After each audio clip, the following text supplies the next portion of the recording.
ও 30 টাকা কেজি মাছে বাবু ভেয়ে খাবেলো।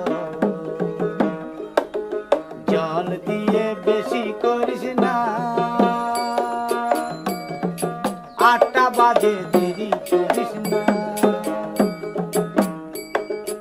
8টা বাজে দেরি করিস না। ও 30 টাকা কেজি মাছে বাবু ভেয়ে খাবেলো।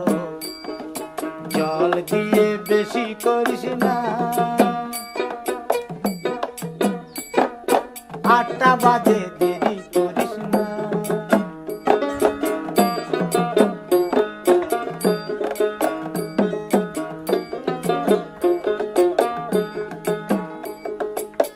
রূপালী মাছের মতো গরু পাহাড়